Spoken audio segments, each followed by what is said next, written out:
The book in 3 sentences. Number 1. Napoleon Hill researched more than 40 millionaires to find out what made them the men that they were. Number 2. In Think and Grow Rich, he imparts that knowledge to you. Number 3. Whatever the mind can conceive and believe, the mind can achieve. The 5 big ideas. Number 1. The starting point of all achievement is desire. Number 2. You are the master of your destiny. Number 3. When defeat comes, accept it as a signal that your plans are not sound, rebuild those plans, and set sail once more toward your coveted goal. Number 4. Your greatest success will often come just one step beyond the point at which defeat has overtaken you. Number 5. Set your mind on a definite goal and observe how quickly the world stands aside to let you pass. Think and Grow Rich Summary. Bob Proctor has formed the habit of reading a few lines from Think and Grow Rich every day and has arrived at the conclusion that whatever challenge he may face, his solution will be found in the pages of Think and Grow Rich. Another habit Proctor has formed that he would urge the reader to follow is to read the chapter on persistence every day for 30 days at least twice a year. Don't wait. The time will never be right. Thoughts are things, and powerful things that when they are mixed with definiteness of purpose, persistence, and a burning desire for their translation into riches or other material objects.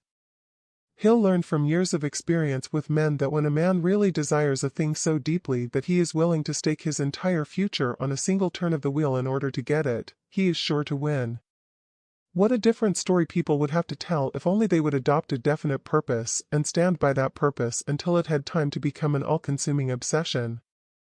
Opportunity has a sly habit of slipping in by the back door, often disguised in the form of misfortune or temporary defeat, which why so many fail to recognize opportunity. An intangible impulse of thought can be transmuted into its physical counterpart. Know what you want and have the determination to stand by that desire until you realize it. One of the most common causes of failure is the habit of quitting when one is overtaken by temporary defeat. Before success comes into your life, you are sure to be met with much temporary defeat and, perhaps, some failure. More than 500 of the most successful individuals this country has ever known told Hill that their greatest success came just one step beyond the point at which defeat had overtaken them. When riches begin to come, they come so quickly, in such great abundance, that one wonders where they have been hiding all those years. One of the main weaknesses of the human race is the average person's familiarity with the word impossible. A great many years ago Hill purchased a dictionary. The first thing he did with it was turn to the word impossible and neatly clip it out of the book. Hill advises you to do the same. Another weakness found in many people is the habit of measuring everything and everyone by their own impressions and beliefs. When poet William Ernest Henley wrote the prophetic lines, "I am the master of my fate, I am the captain of my soul," he should have informed us that we are the masters of our fate, the captains of our souls, because we have the power to control our thoughts. A burning desire to be and to do is the starting point from which the dreamer must take off. Dreams are not born of indifference, laziness, or lack of ambition. Those who win in any undertaking must be willing to burn their ships and cut all sources of retreat. Only by so doing can one be sure of maintaining that state of mind known as a burning desire to win, which is essential to success. Wishing will not bring riches. But desiring riches with a state of mind that becomes an obsession, then planning definite ways and means to acquire riches, and backing those plans with persistence which does not recognize failure, will bring riches. The method by which desire for riches can be transmuted into its financial equivalent consists of 6 definite, practical actions. Fix in your mind the exact amount of money you desire. It is not sufficient merely to say, "I want plenty of money." Be definite as to the amount. Determine exactly what you intend to give in return for the money you desire. There is no such reality as something for nothing. Establish a definite date when you intend to possess the money you desire. Create a definite plan for carrying out your desire, and begin at once, whether you are ready or not, to put this plan into action. Write out a clear, concise statement of the amount of money you intend to acquire, name the time limit for its acquisition, state what you intend to give in return for the money, and describe clearly the plan through which you intend to accumulate it. Read your written statement aloud, twice daily, once just before retiring at night and once after arising in the morning. As you read, see and feel and believe yourself already in possession of the money. You can never have riches in great quantities unless you can work yourself into a white heat of desire for money and actually believe you will possess it. If you do not see great riches in your imagination, you will never see them in your bank balance. If the thing you wish to do is right and you believe in it, go ahead and do it. Put your dream across, and never mind what they say if you meet with temporary defeat, for they perhaps do not know that every failure brings with it the seed of an equivalent success.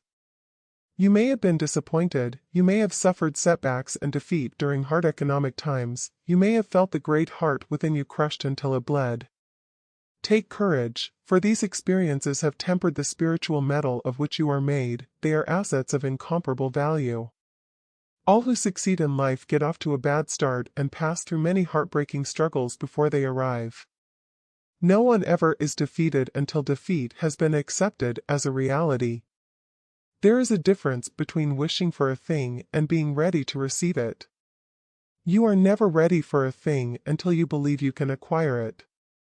No more effort is required to aim high in life, to demand abundance and prosperity, than is required to accept misery and poverty. Nothing is impossible to the person who backs desire with enduring faith. All achievement, no matter what may be its nature or its purpose, must begin with an intense, burning desire for something definite. Faith is a state of mind which may be induced by autosuggestion. Faith is a state of mind which may be induced, or created, by affirmations or repeated instructions to the subconscious mind, through the principle of autosuggestion. Repetition or affirmation of orders to your subconscious mind is the only method of voluntary development of the emotion of faith. All thoughts which have been emotionalized, given feeling, and mixed with faith begin immediately to translate themselves into their physical equivalent or counterpart. Each of us is what we are because of the dominating thoughts which we permit to occupy our mind. Any idea, plan, or purpose may be placed in the mind through repetition of thought. Your subconscious mind recognizes and acts only upon thoughts which have been well mixed with emotion or feeling. When visualizing, with closed eyes, the money you intend to accumulate, see yourself rendering the service or delivering the merchandise you intend to give in return for this money. Go into some quiet spot, preferably in bed at night, where you will not be disturbed or interrupted, close your eyes, and repeat aloud, so you may hear your own words, the written statement of the amount of money you intend to accumulate, the time limit for its accumulation, and a description of the service or merchandise you intend to give in return for the money. As you carry out these instructions, see yourself already in possession of the money.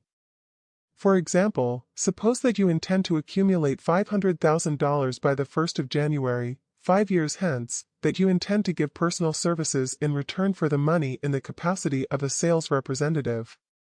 Your written statement of your purpose should be similar to the following.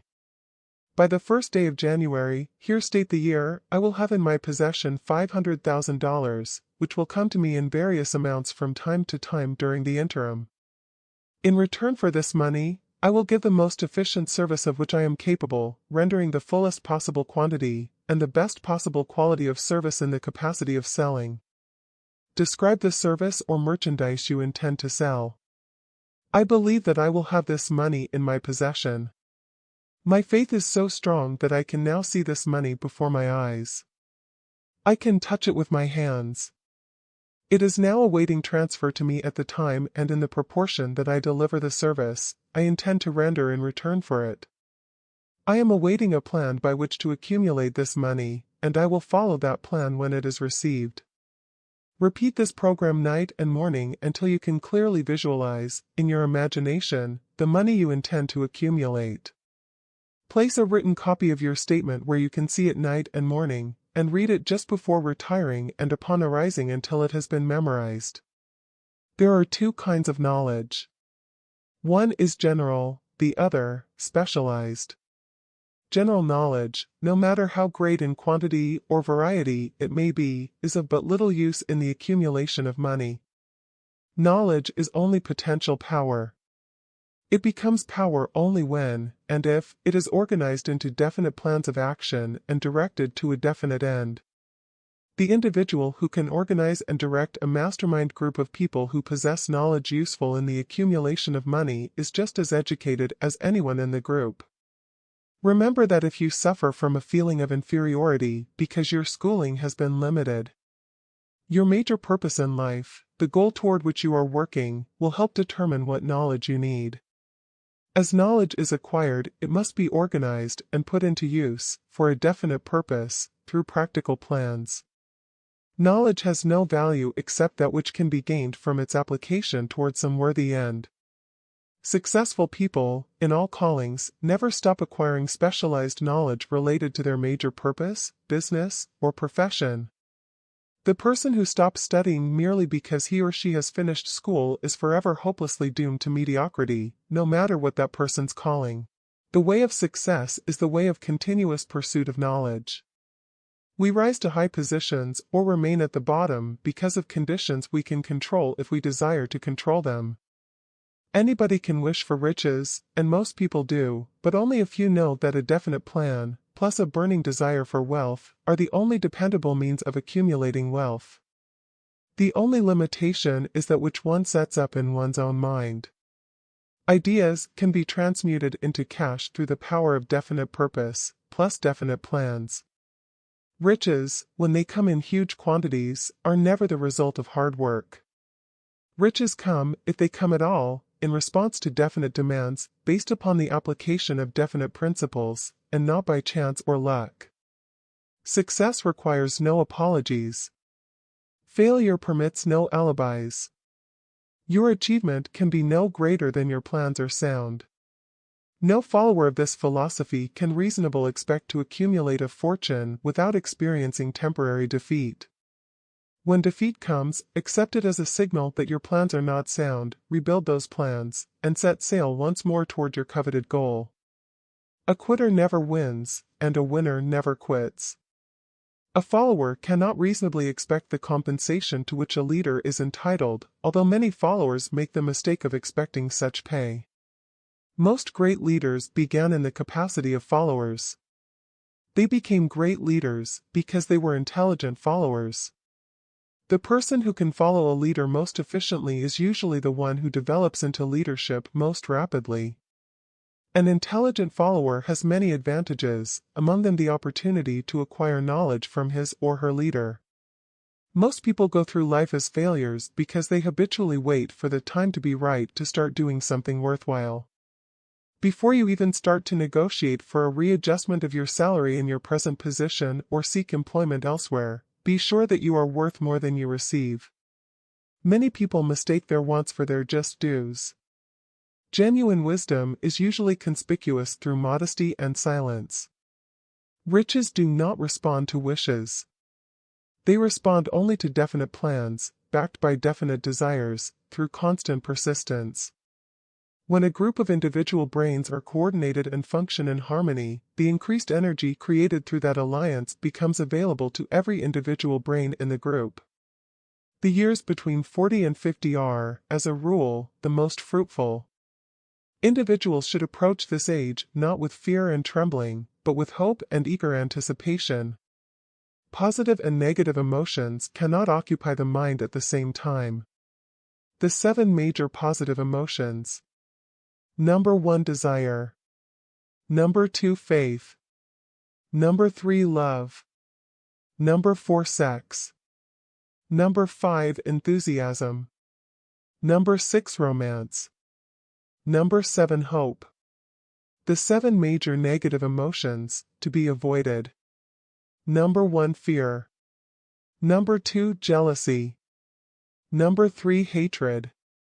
Number 4, revenge. Number 5, greed. Number 6, superstition. Number 7, anger.